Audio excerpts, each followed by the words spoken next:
On May 17th, 2025, a Redditor did something absolutely incredible. He killed himself. Welcome. Here, you can download the recorded stream of my suicide and bombing of an IVF clinic. Why have you done this? Basically, I'm a promortalist. Promortalist? So you're just pro-psycho killers? No. Understand, your death is already a guarantee, and you can thank your parents for that one. All a promortalist is saying is, let's make it happen sooner rather than later, and preferably peaceful rather than some disease or accident. So what is the end goal? The end goal is for the truth, ephilism, to win. And once it does, we can finally begin the process of sterilizing this planet of the disease of life. Ephilism, it's life, spelled backwards. Coffee. E-fuck. Coffee, spelled backwards, is E-fuck.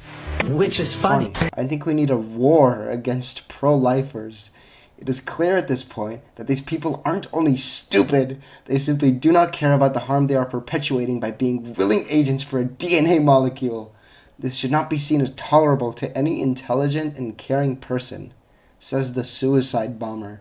Don't be fooled by the ones who play stupid and pretend they don't understand these simple truths. It's just their way of playing with you and saying, fuck you, we don't care. A lot of psychos are attracted to philosophy because they love to play mind games with people. Their intent is not to find any kind of truth. It is to have fun fucking with you. Most online debates I've seen are clearly not debates. It's one person fooling another into thinking it's a debate, when in reality, the one doing the fooling has no intent of changing their mind on anything.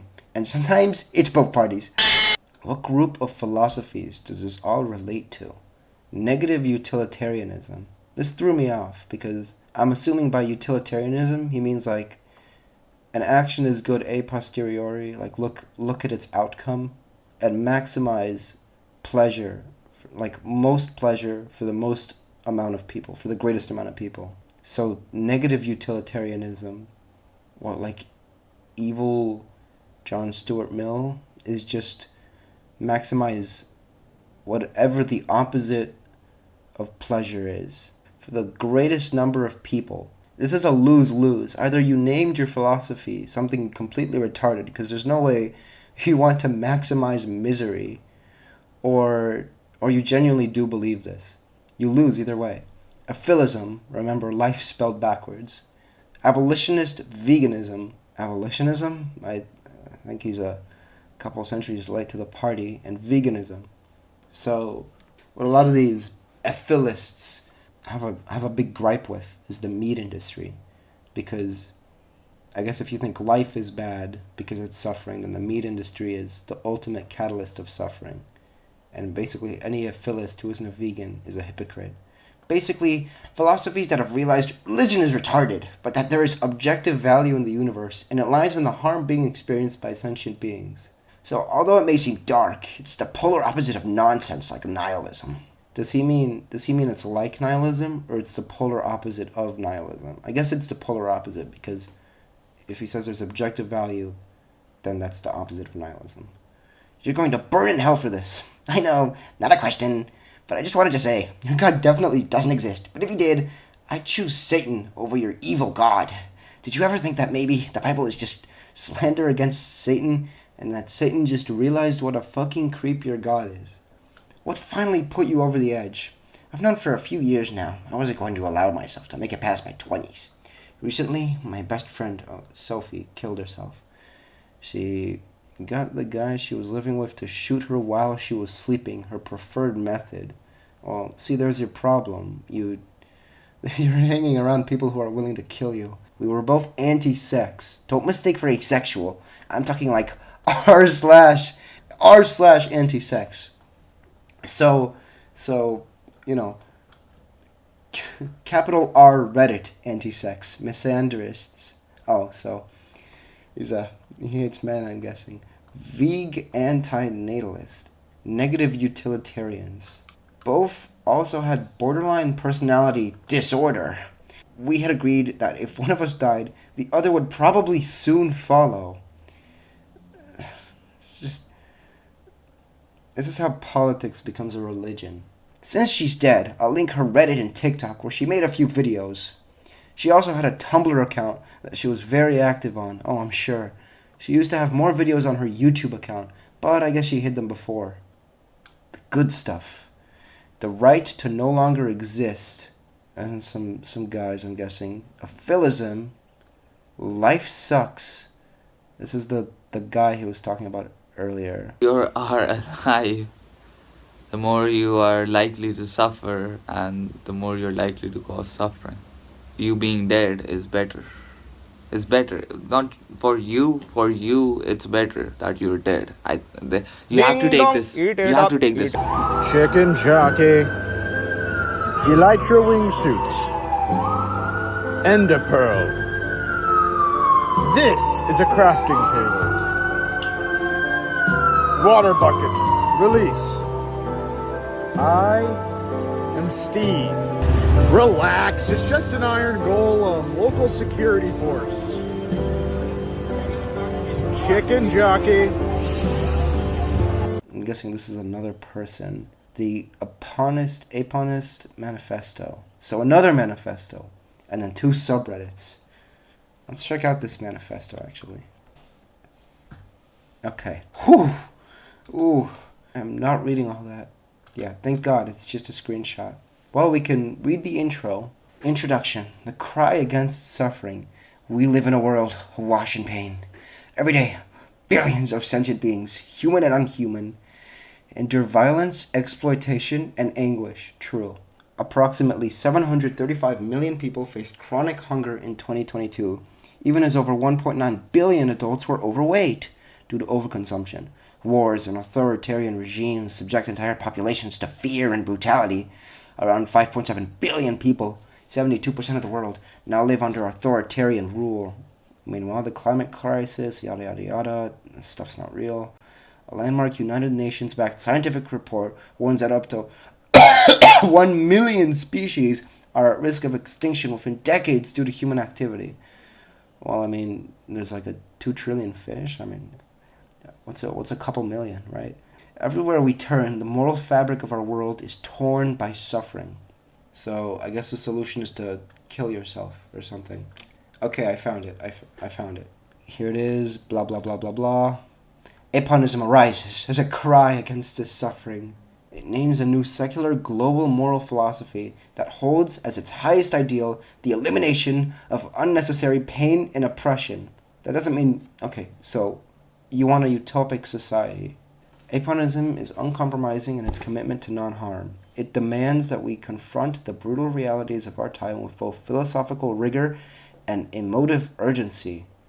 I'm going to plug this into GPT-0 after this video because it sounds like it was written by a robot. This manifesto sets forth the foundations and visions of Aponism, a doctrine for all who seek to build a world free from domination and suffering. Etymology and definition. And then it's fucking... Why would you even spend more than 3 sentences defining your stupid fucking thing?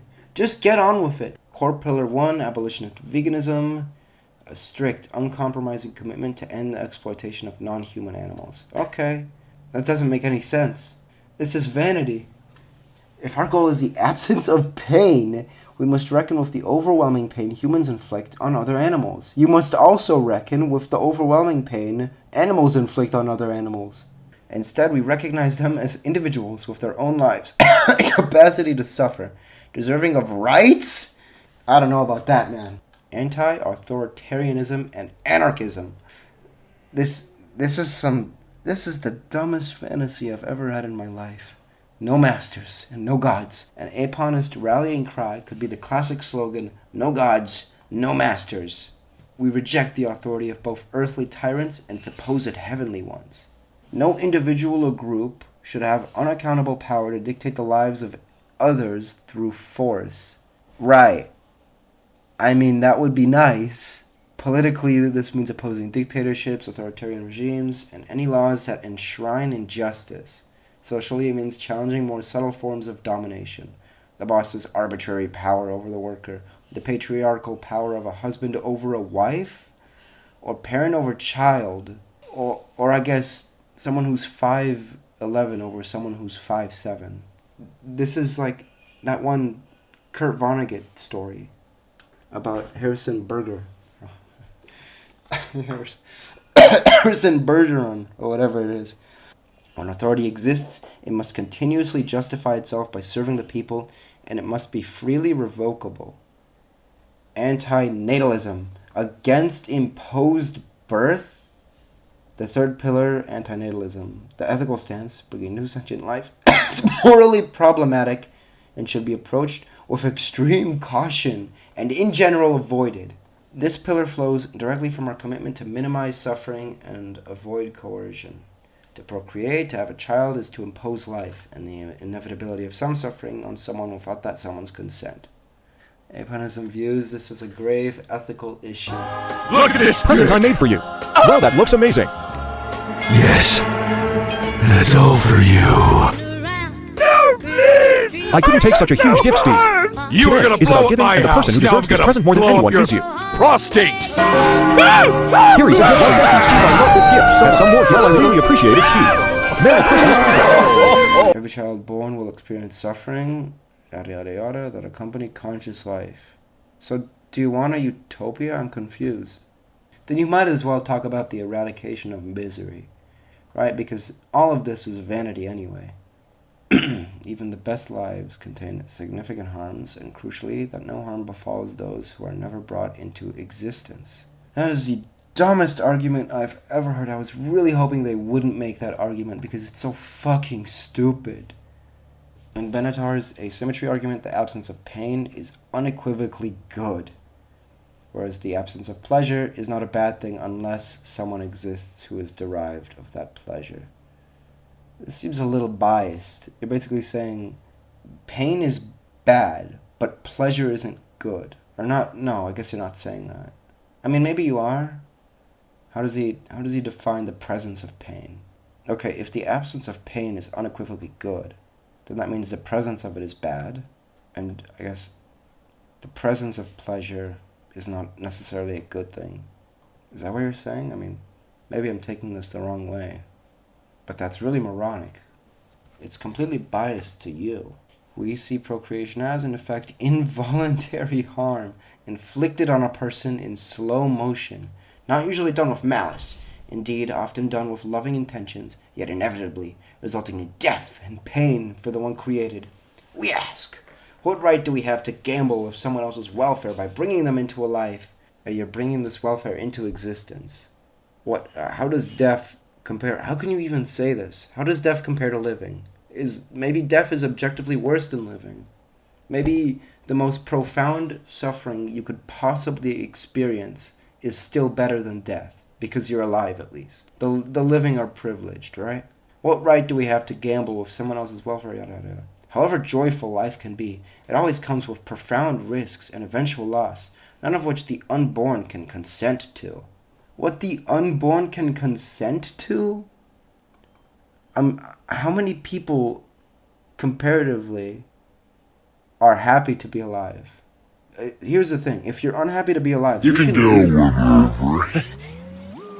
I catch a lot. Love. And your favorite, the Will to power. And the Transcendentalism. everything. The irrational and absurd circumstances of human existence. Made it. Oh my god. Yeah. Thank you. You're welcome. You didn't get me. The apotheosis of justice and humanity. No, I didn't get you. The apotheosis of justice and humanity. I'm not. Provision of life and free will with all its caveats. I can't get you. The apotheosis of justice and humanity. No. That's it. You're making your problem someone else's problem. You can leave whenever. Go. You cannot bring yourself into existence. So really, being born is being given the option. Beyond the pillars, aponism and practice. Having outlined the three core pillars, we stress that aponism is more than a sum of these parts. It is a holistic way of life and a lens for decision-making in all domains.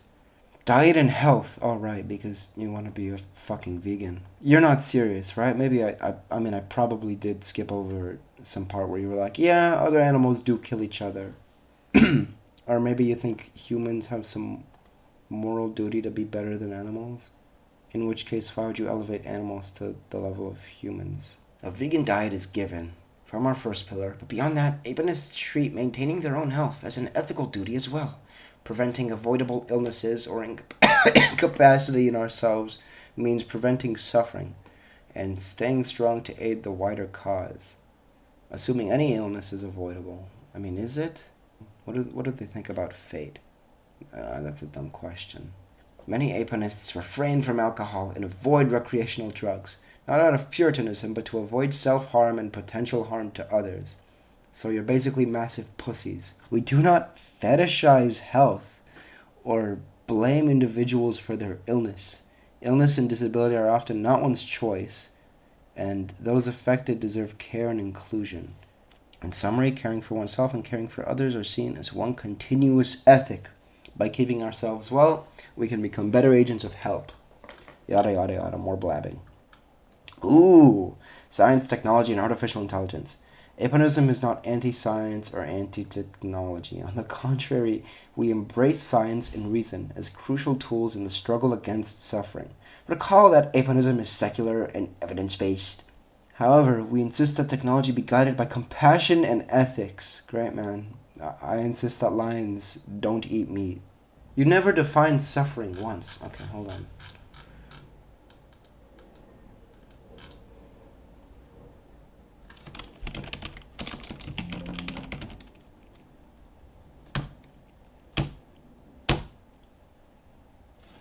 Suffering is suffering, and it matters wherever it occurs. This is the closest you get to defining suffering. Is it qualitative? Is it quantitative? You never explain what you say suffering is. Is it just when you feel bad? Is it when you're in a position that you don't want to be in? Because if that's it, then it's inevitable, no matter what. So this is fucking stupid. What you and remember, just to bomb a fertility clinic. So fucking stupid, man. Suffering has reigned long enough over Earth. The old paradigm, built on might makes right, on exploitation and violence, is crumbling under the weight of its own cruelty and unsustainability. In its place, a new paradigm of radical compassion is dawning. Each of us can be a midwife to that new world. Ooh, I hate this so much. It's so pretentious. Each of us can be a midwife. Oh my god, I know a Redditor wrote this, man. A midwife? Dumb, why would you even say this? I think birth is bad, so I'm going to compare my philosophy to fucking midwifery. But we have two powerful forces on our side, truth and love. History shows that in the long run, those forces can prevail against seemingly insurmountable powers. It starts with us here and now. We have nothing to lose but pain itself and a kinder world to join. Join us in our aponist movement. How can I contact my local aponist church? Why would you bold this last line?